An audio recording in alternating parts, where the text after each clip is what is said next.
Hello and welcome. In this short video we'll show you how to reduce the file size of a picture file.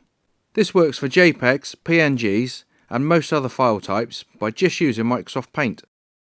There are many reasons why you'd want to reduce a file size, especially when uploading things like multiple images to an email attachment or thumbnail images to YouTube, which is what we're going to do here. Keep watching and we'll show you how to resize those pesky image files.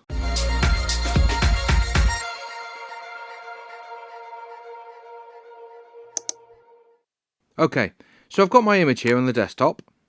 I've tried uploading this to YouTube as a thumbnail, but the file size is just a bit too big as it's over the 2 MB limit. Let's see what we can do.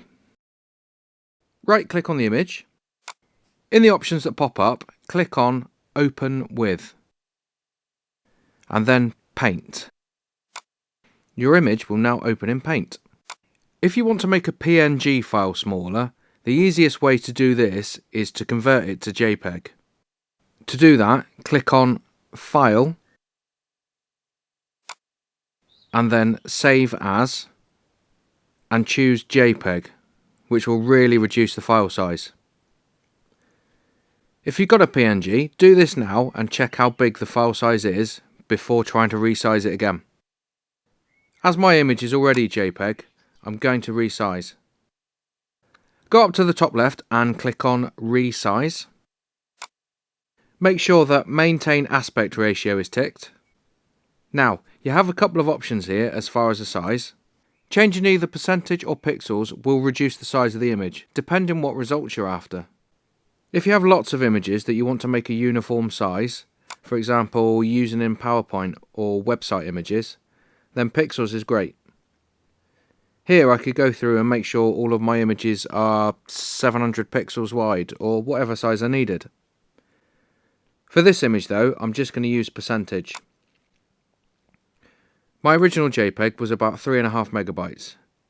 If I type in 50%, I know I'll definitely come under the 2 MB target I'm after. Click on OK and then Save.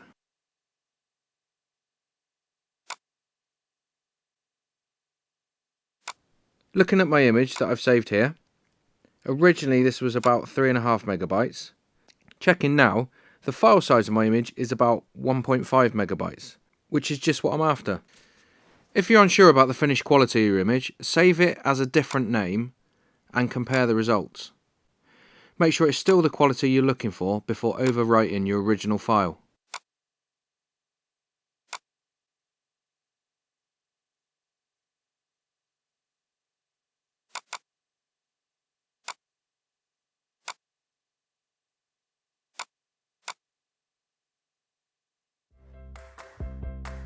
Well, we've come to the end of this video. I really hope this has helped. If it has, please give us a thumbs up and let us know in the comments.